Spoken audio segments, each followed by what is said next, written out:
ఒరే రాధమనోహర్, ఒరే గుండు, నీ పీక చాకుతో కోసేస్తాను అని నాకు ఒక వాయిస్ మెసేజ్ పెట్టిందంటే ఆవిడకి ఏమెక్కింది? ఆ పనికి వాళ్ళ బుక్ ఎక్కింది. నేను ఆవిడ అమ్మ అన్నాను, నాకు భగవద్గీత ఎక్కింది. ఆవిడ కూడా కృష్ణుని అంశ కాబట్టి ఆవిడ నాకు తల్లి లాంటిది, నేను చెప్పగలను. ఆవిడ దృష్టిలో నేను శత్రువుని, ఎందుకని? ఆ పనికి వాళ్ళ బుక్ ఎక్కింది కాబట్టి. నా మీద కేసు పెట్టారు. ఎందుకు పెట్టారు? వాళ్ళు ప్రేమ మతం కాబట్టి. మీరు బొకడా బైబుల్ అన్నారు కాబట్టి వాళ్ళు ప్రేమించాలిగా. ఓ చెంప మీద కొడితే ఓ చెంప మీద. ప్రేమ మతం కదా, నిరూపించుకోవాలిగా. నేను అన్నది నిరూపించకూడదుగా. నేను అన్నది అబద్ధం చేయాలి వాళ్ళు, అవునే కదా కదా. నేను అప్పటికీ ఎన్నిసార్లు చెప్పాను ఆవిడతోనే, మీతోనే, ఎవరితోనే ఇంటర్వ్యూ చేస్తే ఏం చెప్పాను? నేను చెప్పింది తప్పు నిరూపించేది క్షమాపణ చెప్తాను చెప్పి. సో చూడండి, ఈ పిల్లవాడి ఇంట్లో పరిస్థితి అండి. ఒకసారి కమ్ బ్యాక్ టు చూడండి, ఈ పిల్లవాడి ఇంట్లో పరిస్థితి. ఈ పరిస్థితి ఎందుకు వచ్చింది? కావాలంటే ఆ పిల్లవాడిని అడుగుదరు. ఇది చూసాను ముందు, ఇది చూసాయి. ఇది వాడి ఇంట్లో పరిస్థితి. కింద మీద అన్ని జీసస్ ఫొటోస్ చూడండి, చూశారు కదా. మళ్ళీ మొదలు పెడుతున్నాను. అక్కడ పైన మాత్రం రాముడి పట్టాభిషేకం జరుగుతున్నప్పుడు పిక్. ఎస్. ఎందుకు ఇలా? అది పెట్టినందుకు సాతాన్ అంటారు అబ్బాయి. వాళ్ళ నాన్న పేరు వెంకటేశ్వరరావు. వాడు సాతాన్. ఇప్పుడు సాతాన్ యాక్చువల్గా మీరు ఇందాక టాపిక్ అక్కడి నుంచి వెనకొచ్చి పండు తినమని చెప్పింది ఎవరు? సాతాన్. అందుకే మేము సాతాన్ మహారాజ్కి మేము చెప్తాం. ఎందుకంటే అది బెస్ట్ హ్యూమన్. అతను హీరో. అతను ఎవరిని బెదిరించలే. మీ పిల్లల మాంసం మీతో తినిపించదను, ఇలాంటి లత్కోరు వాక్యాలు అతను పలకలే. మీ పిల్లల బండకేసి బోధవాడు ధన్యుడు, ఇలాంటి నాన్ సెన్స్. ఏం సార్ టాపిక్ డైవర్ట్ ఏం లేదు.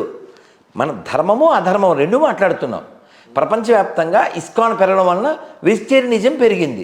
బీఫ్ తినేవాడు శుద్ధ సత్వ ఆహారానికి వచ్చాడు. సత్వగుణం పెరిగితే ఏమవుతుంది? హ్యుమానిటీ పెరుగుతుందండి. నువ్వు అడ్వైంది తినేస్తే హ్యుమానిటీ ఎలా వస్తుంది కదా. ఇప్పుడు మీ నాన్న గొప్పోడు, మాకే అభ్యంతరం లేదు, మీకు మాత్రమే. మా నాన్న నాకు గొప్పోడు, తప్పలేదు. నేను నమ్మిందే నమ్మాలే, నేను తిన్నదే తినాలే. ఏంటి సార్ ఇది కదా. ఇది రాక్షసత్వం, దాన్ని వ్యతిరేకిస్తున్నాం. ఇస్కాన్ ఏం చెప్తుందంటే, కృష్ణ భగవానుడు భగవద్గీత ప్రకారంగా, భాగవతం ప్రకారంగా అన్నిటినీ సృష్టించిన వాడు, అందరికీ మూలమైనవాడు, మమైవాంశో జీవలోకే.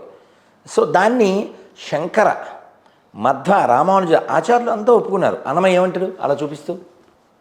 ఇతడొకడే సర్వేశ్వరుడు, సితకమలాక్షుడు, శ్రీ వెంకటేశుడు అని చెప్పాడా? ఇతన్ని నమ్మాలి, నమ్మకపోతే నరకానికి వెళ్ళిపోతావు. ఈ బెదిరింపు లేదు.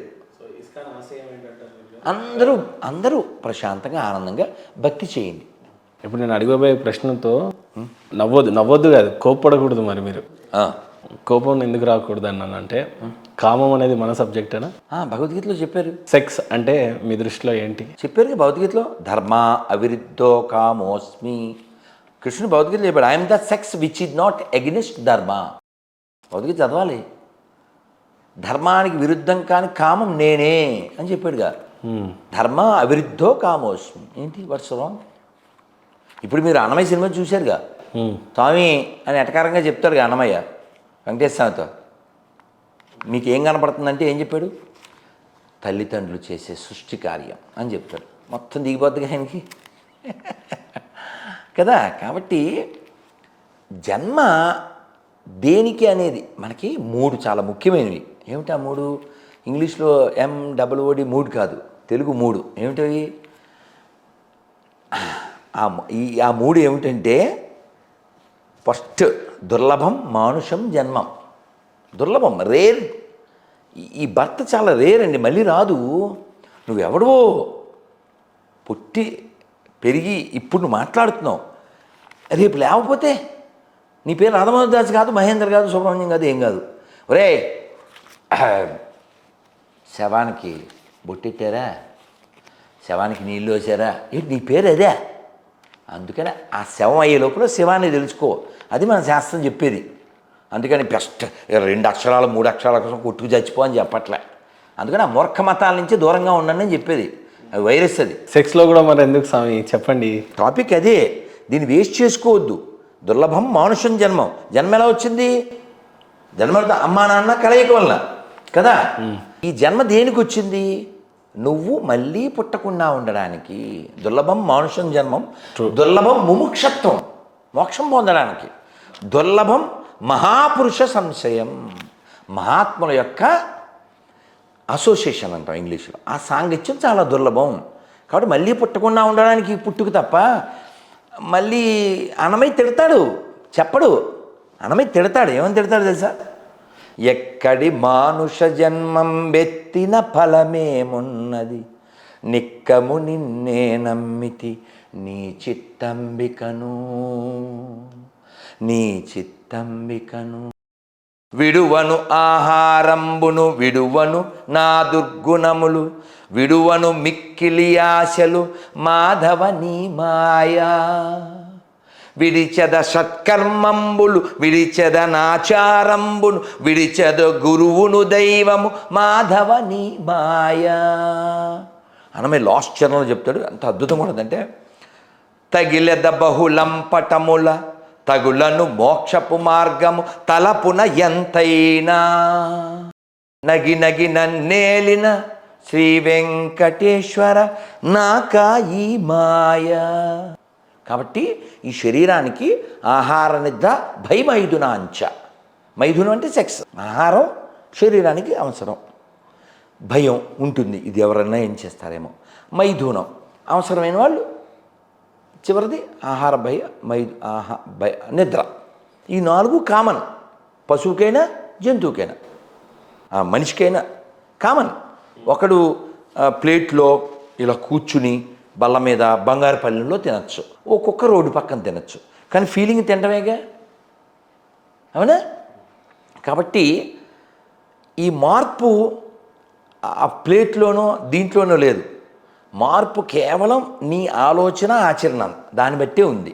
ఈ పుట్టుక కేవలం 4 ఇట్ల కోసమైతే కాదు అని చెప్తుంది శాస్త్రం. ఆహార నిద్ర భయమైథునాంచ ఎతత్ నర పశూనాం సామాన్యమేతత్. ఇది కామన్ ఫర్ బోత్. ధర్మేణ హీన పశుభి సమాన. నీకు ధర్మం లేకపోతే నువ్వు పశువుతో సమానం. కాబట్టి ఇవి టాపిక్స్ కాదు. మీరు కావాలితే మీకు రూడ్గా అర్థమయ్యేలాగా, తుకారాం సినిమాలో ఈ తుకారాం మీదకి ఒక ఆవిడని పంపిస్తే ఆయన ఆ అద్దంలో you are going to become అని చెప్తాడు. ఆవిడ అద్దంలోనే ఆవిడకి వృద్ధురాలుగా కనబడుద్ది, కుష్టి అయిపోతుంది, ఆవిడకి అర్థమైపోతుంది. కాబట్టి కేవలం ఈ శరీరానికి సంబంధించిన ఇంద్రియాలు మనస్సుతో మనం ఆగిపోకూడదు. బుద్ధితో, బుద్ధిపై ఎవరైనా తిరిగితే ఏమని తిడతాం? బుద్ధి లేదు అంటుంటాం. బుద్ధికి పైన ఏముంది? ఆత్మ. కాబట్టి మనం అందరం ఆత్మదృష్టితో జీవించి పరమాత్మని చేరాలి. అదే రామాయణం చెబుతుంది, అదే భాగవతం చెప్తుంది, అదే ఉపనిషత్తులు చెప్తున్నాయి, అదే భగవద్గీత చెప్తుంది. భగవద్గీత ఎంత ఏంటంటే ఆత్మతత్వం కదా. అందుకనే నేను ఎప్పుడూ చెప్తూ ఉంటాను, భగవద్గీత ఫర్ ఆల్ హ్యూమన్. ఇంకా వేరే మతాలు వాళ్ళకే. కాబట్టి ఆత్మదృష్టిని పెంచేటువంటి ప్రతి పుస్తకాన్ని మనం ఫాలో అవ్వాలి. కేవలం అక్షరాల దగ్గర ఆగిపోవడం ఏంటండి? దేవుణ్ణి పొందడానికి ఓం అని కూడా పొందొచ్చు, ఒక అక్షరం. ఓం నమో భగవతే వాసుదేవాయ 12 అక్షరాలు. హరే కృష్ణ హరే కృష్ణ కృష్ణ కృష్ణ హరే హరే, హరే రామ రామ రామ హరే 32 అక్షరాలు. అందుకని ఏదో 2 అక్షరాల దగ్గర ఆగిపోయే మూర్ఖత్వ పిశాచాల నుంచి ఈ దేశము, ధర్మము, ఈ ప్రపంచం రక్షించబడుగాక. విశాలంగా ఆలోచించండి. ఈ జీవితాన్ని సార్థకం చేసుకోండి. అది భగవద్గీత చెప్తుంది, భాగవతం చెప్తుంది. ISKCON one of the organisation which promotes సనాతన ధర్మం. ఇందాక కొట్టకూడదు తిట్టకూడదు అన్న, ఎందుకంటే సెక్స్ అని అడిగిన తర్వాత ఇంత చెప్పారు కదా, మీకు ఎక్స్పీరియన్స్ లేదు అంటే. ఈ ప్రశ్న చాలా పాతది నాన్న. ఈ ప్రశ్న ఎవరు అడిగారు చెప్పు? తెలీదు. మండన మిశ్రుని భార్య ఎవరు? ఓ అంత పాతదా? ఇవన్నీ ఓల్డ్ క్వశ్చన్స్. ఏం పెద్ద నువ్వు కొత్త క్వశ్చన్ ఏం అడగట్లేదు నాన్న. ఈ క్వశ్చన్ ఆయన అడిగారు. సామవేదం షణ్ముఖ శర్మ గారు అద్భుతమైన ఎక్స్ప్లెనేషన్ ఇచ్చారు. మనకి శాస్త్రం ఉంది కాబట్టి. ఇంకో విషయం, ఇంకోటి, మా వరకు సెక్స్ ఒకలా ఉంటే మీ వరకు సెక్స్ ఏంటి అంటే మరి కాదు నాన్న. మీరు గుర్తుపెట్టుకోండి, ఎప్పుడైనా ఏదైనా కావాలి అనిపించడానికి కారణం ఏంటి? కోరిక కదా. మరి కోరిక పుట్టడానికి కారణం ఏంటి? నీ అలవాట్లు, నీ ఆహారం కదా. ఇప్పుడు నేనేం తిన్నాను నీ ముందు? ఫ్రూట్స్ కదా, సత్వగుణం. అవునా? ఒక్క భోజనం చేస్తాను, రేపు కృష్ణాష్టమి వస్తుంది, నీళ్ళు కూడా తాగడం. ఇలా నెలకి 2 సార్లు ఏకాదశి వస్తుంది. ప్రయాణాలు. సరే, మేము తినే ఆహారాలు మీరు తినరు, కానీ మాకున్నది మీకు ఉంది కదా, అదే మనస్సు. శరీరంలో ఉంది కదా మనస్సు మనసుతో పాటు అది ఉంది కదా, మనస్సు వల్లనే కదా అవన్నీ. అంగం అవుతుంది కదా మీకు. మనస్సు వల్లనే కదా ఇవన్నీ. ఇప్పుడు తల దేనికి వాడాలి? ఆలోచించడానికి. అందుకని తలతో మేకు కొట్టకూడదుగా, ఒక్కబడదు స్కల్ కదా. కాబట్టి మనకి భగవంతుడిచ్చిన ప్రతి వస్తువుని దేనికి వాడాలో దానికి వాడాలి. మనుషులంతా కూడా పాపులు, పాపం ఉంది, పాప స్వభావం ఉంది వాళ్ళల్లో. తర్వాత మనం జన్మ పాపంతో పాటుగా ఇంకా మనం రకరకాలుగా మనకు ఊహ తెలిసిన తర్వాత చేసేటువంటి పాపాలు కానీ ఏమన్నా కానీ చేస్తుంటాం, తెలుసో తెలియకో చేస్తుంటాం. వాటన్నిటిని కూడా దేవుని దగ్గర ఒప్పుకొని, యేసుక్రీస్తు దగ్గర ఒప్పుకొని, నేను తప్పు చేశాను, నేను పాపం చేశాను, నన్ను క్షమించు అని చెప్పి ఆయన దగ్గర క్షమాపణ పొంది ఇంకెప్పుడు కూడా ఈ పాపాలు చేయను అని చెప్పేసి వాటిని విడిచిపెట్టి ఆయన్ని సొంత రక్షకుడిగా అంగీకరించాలి. ఇంకా ఆయన ద్వారానే నా పరలోకం, ఆయనే నాకు పరలోకాన్ని ఇచ్చేది, నిత్య జీవాన్ని ఇచ్చేది ఆయనే అని చెప్పి మనం మనసులో తీర్మానించుకొని ఆయన దగ్గర మనం ఆ మారు మనసు ఎప్పుడైతే నేను ఆయన అన్ని నమ్ముతా, మారు మందు పొందుతా, నేను బాప్తీసం తీసుకుంటా, అన్ని తీసుకుంటా, ఆయన ద్వారానే నాకు పరలోకం ఉంటది. నమ్మటం అంటే అదే మీరు అన్నది. నీతిమంతులు అనే వాళ్ళు కొంతమంది ఉంటారు. సరే నేను ఆయన నమ్ముతా, బాప్తీసం తీసుకుంటా, మళ్ళీ పోయి విగ్రహారాధన చేస్తా, దేవుడు ఒప్పుకుంటాడా? నువ్వు మళ్ళీ విగ్రహారాధన చేస్తున్నావు అంటే ఆయన నమ్మనట్టే కదా. ఆయన నమ్ముకున్న తర్వాత ఆయన నమ్మనట్టే నువ్వు మళ్ళీ విగ్రహారాధన చేసి మళ్ళీ లోకంలో పడ్డావంటే చేయటం అనేది ఆయనకు నచ్చదు. ట్రూ. రెండోది, నీతిమంతులు డైరెక్ట్గా పరలోకంకి వెళ్ళొచ్చుగా, మళ్ళీ బాప్తిజం ఎందుకు, దేవుడితోని ఉండటం ఎందుకు, ఆయన నమ్మటం ఎందుకు? నీతిమంతులు అంటే ఏది నీతి అనుకుంటున్నారు మీరు? అన్ని ఏం తప్పు చేయడు ఇంకా వాడు. అది ఏంటి నీతి? అబద్ధాలు ఆడాడు. మీరేమనుకుంటున్నారు చెప్పండి. నీతిమంతులు అంటే ఏంటి సార్? దానికి కొత్తగా నిర్వచనం చెప్పాలా? నిజాయితీ పరుడు. మీరేమనుకుంటున్నారు? అదే చెప్తున్నా, అబద్ధాలు ఆడాడు, మర్డర్లు చేయడు, రేపులు చేయడు, దమ్మిలి చేయడు, బాగుండటం, మంచిగా ఉండటం. నీతిమంతుడు పరలోకంలోకి వెళ్తాడా వెళ్ళడా? ఇప్పుడు అవన్నీ చేయవు, బాగానే ఉంది.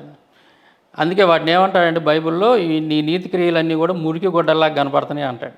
ఎందుకు చెప్తున్నాడంటే ఆ మాట, అసలు నువ్వు ఈ భూమి మీద రావడానికి కారణం ఎవరు? నువ్వు భూమి మీద వచ్చేటప్పటికే నీ కోసం ఇక భూమి మీద అంతా కూడా సిద్ధపాటు చేసి పెట్టాడు దేవుడు అంతా, నువ్వు బ్రతకడానికి, జీవించడానికి. సృష్టికర్త ఆయన. మనం సృష్టికర్తను గుర్తెరగకుండా ఇవన్నీ వినండి, సూటిగా చెబుతానేనండి, నేను సింపుల్ గా సృష్టికర్తని మనం గుర్తెరగకుండా ఆయన ఆరాధించకుండా, మిమ్మల్ని పుట్టించిన దేవుడికి, దేవుడుగానే పుట్టినటువంటి యేసు ప్రభువుకే చేతగాల, ఏం చేతగాలి? ఈ భూమి మీద పుట్టి మీరందరికీ దేవుడిని నేనే, నా ద్వారా మాత్రమే మీకు పరలోకం ఉంది, నా ద్వారా మాత్రమే మీకు పాపం యొక్క విరుగుడు రక్షణగా ఉంది అని. ఈ రోజు మీరు ఏదైతే మత మార్పిడి చేయాలనుకుంటున్నారో ఆ రోజు యేసు ప్రభు కూడా అదే చేశాడు, ఆయనకే సాధ్యం కాలేదు అంటున్నాను. ఆయన మత మార్పిడి చేసినట్టు చూపిమంటున్నాను నేను. మతం మార్చలేదండి, ఆయన పుట్టాడెందుకు చచ్చాడెందుకు మీరే చెప్పండి. పోనీ ఈ పదంలో నేను మాట్లాడుతున్నా కావచ్చు, తప్పుగా తీసుకోవద్దు. యేసు ప్రభు పుట్టుకకి అర్థం ఏంటి, చావుకు అర్థం ఏంటి, తిరిగి లేగడానికి గల ఆ అర్థం ఏంటో మీరు చెప్పండి. పోనీ యేసుక్రీస్తు ఎందుకు భూలోకానికి ఎందుకు వచ్చాడంటే సాధ్యపడింది ఆయనకి. సాధ్యపడింది కదా. ఏం సాధ్యపడింది? సాధ్యపడబట్టే కదా ఈ రోజున ఎంతమంది రక్షణలో ఉంది. ఎక్కడ అబద్ధాలని నమ్మండి మీరు. లేదు లేదు లేదు, తొందరలో మీరు కూడా సాధ్యపడింది కాబట్టి ఈ రోజు నేనండి, సాధ్యపడింది కాబట్టి ఒక ఎగ్జాంపుల్ చెప్తున్నా. సాధ్యపడింది కాబట్టి ఈ రోజున ప్రపంచవ్యాప్తంగా క్రైస్తవులైనటువంటి వాళ్ళు ఎక్కువ ఉన్నారు. సాధ్యపడింది కాబట్టి ప్రపంచవ్యాప్తంగా క్రైస్తవులు చెప్పాను కదా. ఎక్కడ చెప్పారు మీరు? ఆయన మతం మార్పాడు కాబట్టి శిక్ష పడింది అంటే మీరు అంటున్నారు. నాకు డిబేట్ మీరు గెలిచినట్టయితే ఏమి అనిపించలేదు సార్. వినండి, శిక్ష ఎందుకు అసలు ఎందుకు శిక్షించున్నాడు అంటే ఇప్పుడు మీరు నాతో డిబేట్ చేస్తున్నారా? డిబేటే అనుకోండి, ఇదేముంది చేద్దాం అంటే ఏమైంది? వాదనలు అయితే అదే. నేను చదివి వినిపించాను. ఏది యోహాను సువార్త 10వ అధ్యాయంలో చాలా స్పష్టంగా నేను యోహాను చేసినటువంటి సూచక క్రియలు నేను చేస్తాను అని యేసుప్రభువు వాళ్ళు అంటారా? యోహాను చేప కడుపులోకి పోయింది ఎవరు? యోహాను వెళ్ళాడా? ఎవరు వెళ్ళారు? నాకు అంత తెలియదు కాబట్టి అదే చెప్తున్నా. డైలీ బైబిల్ చదవాలి. చేప కడుపులోకి పోయింది మీరు తెలియకుండా స్టేట్మెంట్ లేవు. రైట్, తెలియదనే లేకుండా నేను అడగను. వెళ్ళింది ఎవరో నాలాల చేప కడుపులోకి వెళ్ళింది యోన. యోన చేసినటువంటి క్రియలు నేను చేస్తాను అని యేసుప్రభువు వాళ్ళు అన్నారా? అంతకు మించి చేశాడుగా. అన్నాడా అనలేదా లేఖనంలో? ఏమని అన్నాడు? యోన చేసిన యోనా కంటే గొప్పవాడిని అని చెప్పాడు కదా. లేదు, యోన లాగా నేను సూచక క్రియలు చేస్తాను అని అన్నాడు. అది కాదు, ఆయన చేప కడుపులో ఎలాగైతే మూడు రోజులు ఉన్నాడో అలాగే మనిషి కుమారుడు ఉంటాడు 3 రోజులు. అంటే ఆయన చనిపోయిన తర్వాత 3 రోజులు సమాధిలో. తప్పు సార్. యేసు ప్రభువు వాళ్ళు చనిపోయారా? ఎవరు? సమాధిలో ఉన్నాని 3 రోజులు యేసుప్రభు వారు చచ్చిపోయారా? యేసుక్రీస్తు ఖచ్చితంగా మేల్కొనే ప్రాణం ఉన్నాడా? 3 పెట్టాడు, రోజులు చనిపోయాడు, తిరిగి లేచాడు. చనిపోయాడు అని అన్నారు. చనిపోయాడు, తిరిగి కానీ లేచాడు. యోనా ఏం చేశాడు? చేప కడుపులో 3 రోజులు బ్రతికే ఉన్నాడు, బ్రతికే బయటపడతాడు. కానీ మీరంటున్నటువంటి లేఖనాల్లో అక్కడ యేసు తీసుకోవాల్సింది చనిపోతాడు, నేను చెప్తున్నానండి, తిరిగి లేస్తాడు. నేను చెప్తున్నానండి. అక్కడ చెప్పింది చనిపోయే దాని గురించి చెప్పలా యేసుక్రీస్తు, టైం గురించి చెప్పాడు. టైం గురించి చెప్పాడు తప్ప అక్కడ లేఖనాలు చదవండి మీరు చదవండి సార్, మీరు చెబితే వింటలేదు. డైలీ చదివే మేము రోజు చదువుతున్నాం, అందుకని టక్కుని చదువుతున్నా. అక్కడ చెప్పింది యేసుక్రీస్తు చెప్పింది ఏంటంటే డెత్ గురించి చెప్పాలి, అక్కడ టైం గురించి చెప్పాడు. మూడు రోజులు ఏ విధంగా అయితే ఆయన చేప గర్భంలో ఉన్నాడు, అలాగే 3వ రోజులు ఏ రకంగా ఉన్నాడు మరి యోనా? ఎవరు చనిపోయి ఉన్నాడా బతుకున్నాడా? నేను అడుగుతుంది అదే. ఆడ యేసుక్రీస్తు చెప్పింది మరణం గురించి చెప్పలా, మరణం గురించి చెప్పలా, టైం గురించి చెప్పాడు. అక్కడ కాలం మాత్రం 3 అన్నాడా, లేదా చనిపోయిన మాట అన్నాడా? డెత్ గురించి ఏమైనా ప్రస్తావించాడు అక్కడ యేసుక్రీస్తు? చూడండి, డెత్ గురించి నేను అనట్లేదు, టైం గురించి చెప్పాడు. అదే టైం ప్రకారం ఆయన చెప్పినట్టుగానే 3వ రోజున లేచాడు కదా, 3 రోజులు ఉన్నాడు కదా, సేమ్ అది ఏదైతే చెప్పాడో అదే జరిగింది. మరి ఇంక దాంట్లో మీరు తప్పడతారు. 3 రోజుల కాలమాన పరిస్థితులలో యేసుప్రభువు వారు చనిపోయారు అని అంటున్నారు మీరు. అవును, చనిపోయాడు. చావుని జయించి 3వ రోజు తిరిగి లేచారు అని అంటున్నారు. అవును, ఆ తర్వాత వెళ్ళిపోయారు. అవును. ఎక్కడుంది లేఖనం? ఇది ముందు కదా మత్తయి సువార్తలో రాస్తుంది. చెప్పండి. ఆయన తిరిగి చావుని జయించిన వ్యక్తిగా చూపించాడు. అవును, ఇది నిజమని నమ్మొచ్చా సార్ లేఖనాన్ని? ఎందుకు నమ్మకూడదు చెప్పండి. ఆయన చనిపోయాడు, 3వ రోజు తిరిగి లేచాడు, ఖచ్చితంగా చావుని జయించాడు. అవును. ఇప్పుడు మనం ఏ కాలంలో 2000 సంవత్సరానికి ఉన్నాం. అవును, 2000 సంవత్సరానికి ముందు కూడా ఒక కాలమాన పరిస్థితులు ఉన్నాయి. అక్కడ ఇక్కడ ఎక్కడ ఆయన మత మార్పిడే చేసినట్టు కనిపించింది అనేది నా వాదన సార్. అది ఎక్కడా లేదు బైబుల్లో. నేను ఫస్ట్ నుంచి అడుగుతున్నాను ఎక్కడ ఉందో చూపించమని. మీరు ఇంతవరకు చూపించలేకపోయారంటే మీరు చెప్పేది కరెక్ట్ కదని అర్థం. ఆ లేఖనాలన్నీ అవే చెప్పినాయి సార్. ఎక్కడ చెప్పి చూపిండి అన్న. ఇప్పుడు కూడా ప్రజలు ఏం చెప్పారు? దేవుడు కుమారుడు యేసుక్రీస్తు మత మార్పిడి చేసినట్టుగా బైబిల్లో చూపిండి ఒకసారి. దానికి అర్థం అది కాదు సార్. యేసుక్రీస్తు మత మార్పిడి చేసినట్టుగా బైబిల్లో ఇతనే అని చెప్పుకొని తిరుగుతున్నాడు అనేది ఏంటి దాని అర్థం? అవును, దేవుని కుమారుడు అని చెప్తే మత మార్పిడి ఎలాగైతే అది? మరి ఇంకా మీరు నన్ను అది ఎలాగైందండి? నన్ను నమ్మండి అనేది మత మార్పిడి అయితే. యేసు ప్రభువుల వారి డ్యూటీ ఏంటి? ఆయన పుట్టి తిరిగి మరణాన్ని జయించాడు, అవన్నీ ఒప్పుకుంటా. కానీ ఆయన మనసు మార్చుకోమన్నాడు యేసుక్రీస్తు. మనసు మార్చుకొని పాపం జీవితాన్ని వదిలిపెట్టి పరిశుద్ధిగా బ్రతకండి అని చెప్పాడు. మీరు దాన్ని నువ్వు అడిదిప్పిడి తిప్పి నువ్వు ఎన్నిసార్లు రూపంలో చెప్తే ఖచ్చితంగా నేను అదే చెబుతున్నా. ఖచ్చితంగా వారు వచ్చింది దేనికి? అవును, ఆయన నా ప్రాణం మీకోసం సమర్పిస్తా. అవును, ఎందుకు సమర్పించాడు? యేసుక్రీస్తు వచ్చింది మన నిత్య జీవనం. పాపంలో ఉన్నాడు, అలా సృష్టించమని మనుషులు కోరుకున్నారా దేవుణ్ణి? ఎవరిని ఎలా సృష్టించమని? పాపంలోనే జన్మతః పాపం. సెక్స్ చేస్తేనే పుడతావు. సెక్స్ అనేది పాపం ఆయన దృష్టిలో. ఎవరు చెప్పారు? హిందూ మైథాలజీ ప్రకారం సెక్స్ చేస్తే పాపం అని ఎవరు చెప్పారు నీకు? జన్మతా పాపం ఏంటి? అది సెక్స్ చేస్తే పాపం అని మీరు ఎలా చెప్తారు? జన్మతా పాపం ఏంటి? సెక్స్ చేస్తే పాపం అని మీరు ఎలా చెప్తారండి? మీరు ఇందాక సెక్స్ పాపం అన్నారు కదా. నేను అన్నానా? అరే దేవుడు ఇట్లా చేస్తున్నాడు, శివుడు పలానా అతను చేస్తున్నాడు, సెక్స్ అనేది పాపం అని. సెక్స్ పాపం కాదండి, అక్రమంగా వ్యభిచారం చేయడం పాపం. అది ఎప్పుడు మీరు రాజ్యాంగాన్ని మాట్లాడుతున్నారు. సెక్స్ చేయడం పాపం కాదు. సెక్స్ అనేది నీ జీవిత భాగస్వామితోటి నువ్వు చేసేది పాపం కాదు. తప్ప నువ్వు వ్యభిచారం చేసేది పాపం లేదు సార్. నువ్వు వ్యభిచారం నీ భార్యతో నీ భార్య కాకుండా విచ్చలవిడిగా బయట రకరకాల వ్యభిచారాలు చేయటం, లేకపోతే ఇంకో రకంగా అక్రమంగా నువ్వు చేసేటటువంటి పని ఏదైతే ఉంటుందో అది ఖచ్చితంగా రాజ్యాంగం 100 సంవత్సరాల క్రితం లేదు. బైబిల్ కూడా అదే చెప్తుంది. వాడు అక్రమ సంబంధం వ్యభిచారం చేయొద్దు అని రాజ్యాంగం చెప్పింది. ఏ వ్యభిచారించొద్దు అని బైబిల్లో యేసుక్రీస్తు చెప్పాడు. అబ్రహాం అంతమందితో చేశాడు. ఎవరు? అబ్రహాం ఏం చేశాడు? సెక్స్ ఎందుకు చేశాడు? ఎంతమంది? అబ్రహాంకి ఎంతమంది పిల్లలు? ఎంతమంది చెప్పండి. అబ్రహాంకి ఎంతమంది? అబ్రహాం వ్యభిచారం ఏం చేయలేదే. ఎంతమంది పిల్లలు? ఎంతమంది పెళ్ళాలంటారు? ఆయన పెళ్లి చేసుకున్నాడు, ఆయన వ్యభిచారం చేయలేదు. ఎంతమంది పెళ్ళాలి సార్ అబ్రహాంకి? పెళ్ళాలని కాదు, దేవుడు పెళ్ళే చేసుకోలేదు. మరి ఆ మనుషులు పెళ్లి ఎందుకు చేసుకుంటున్నారు? దేవుడు ఏంటంటే ఆయన అబ్రహాంకి ఎంతమంది పెళ్ళాలి సార్?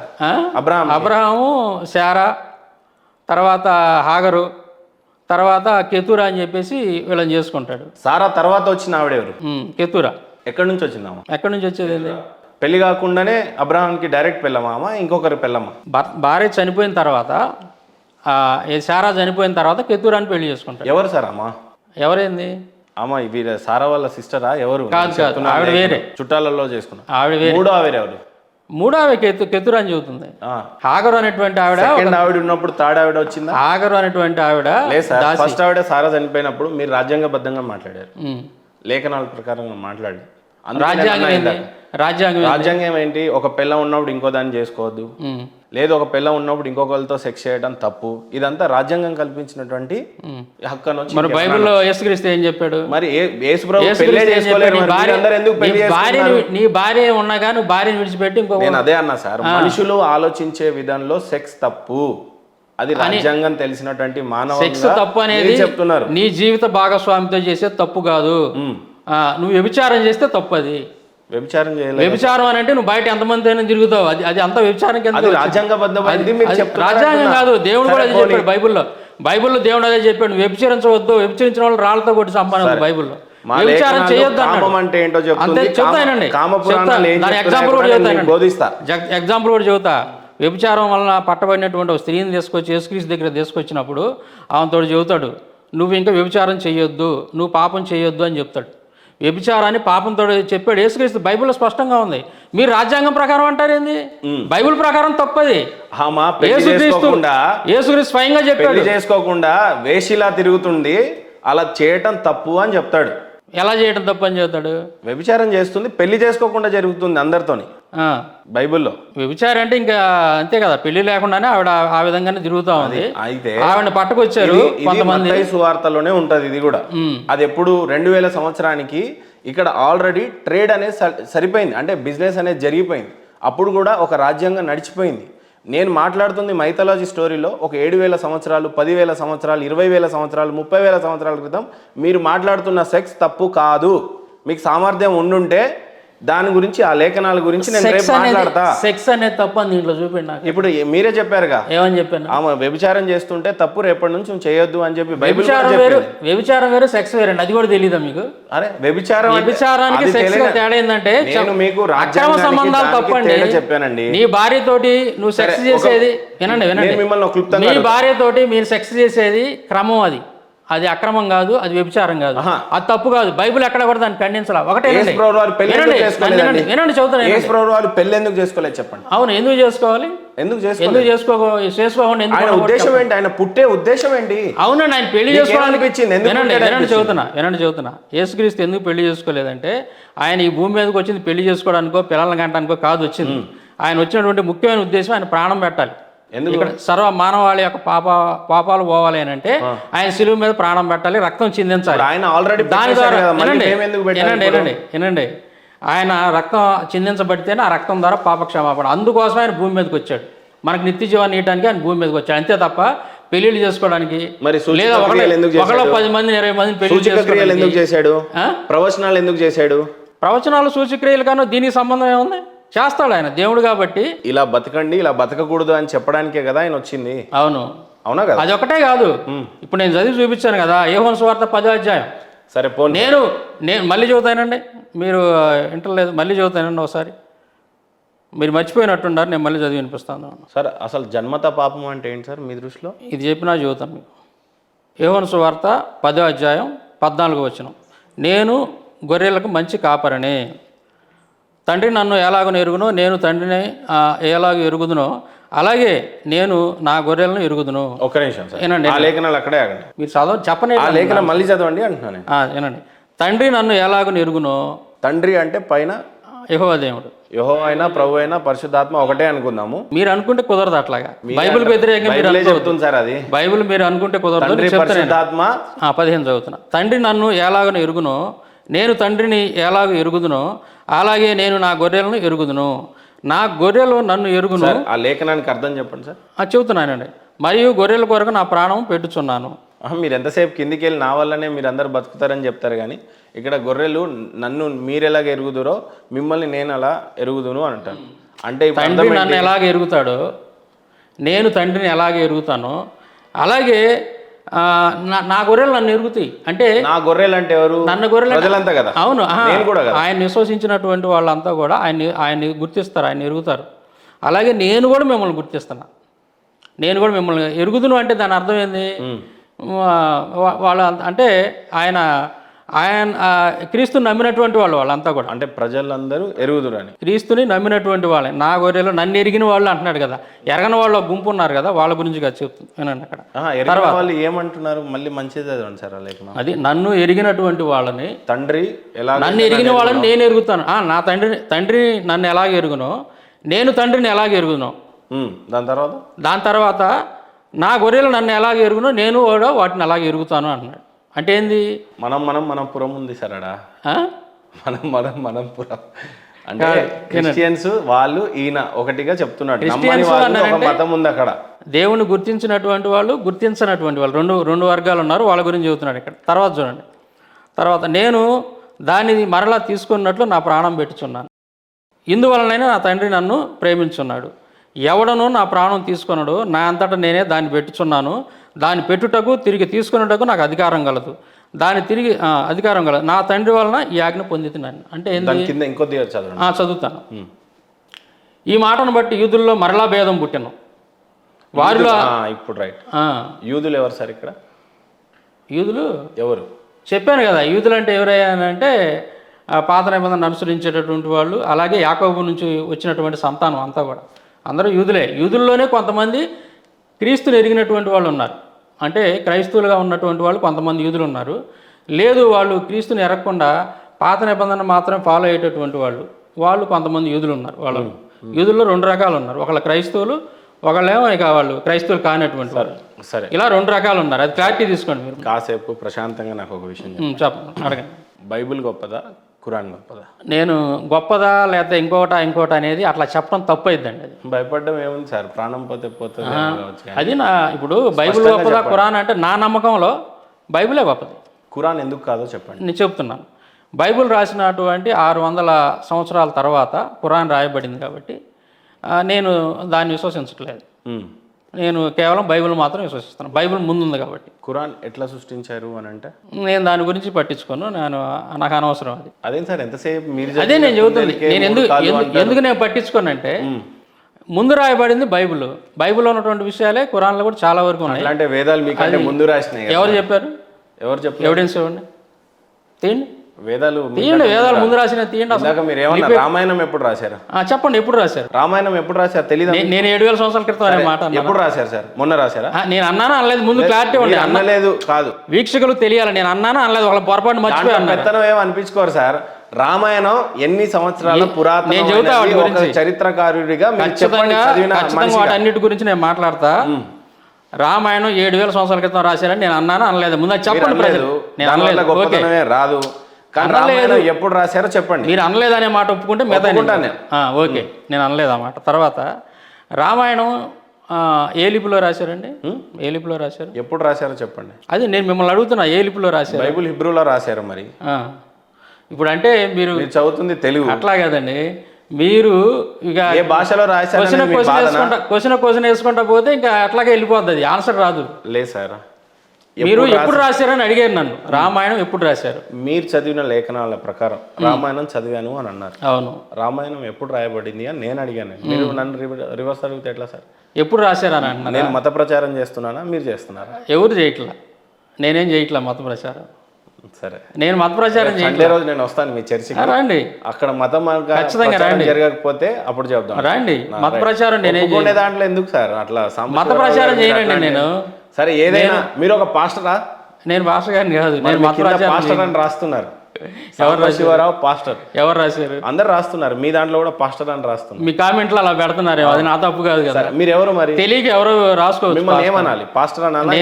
నేను పాస్టర్ గారిని కాదు, ఏమనాలి? నేను యేసుక్రీస్తు గురించి ప్రకటిస్తుంటా అంతవరకే.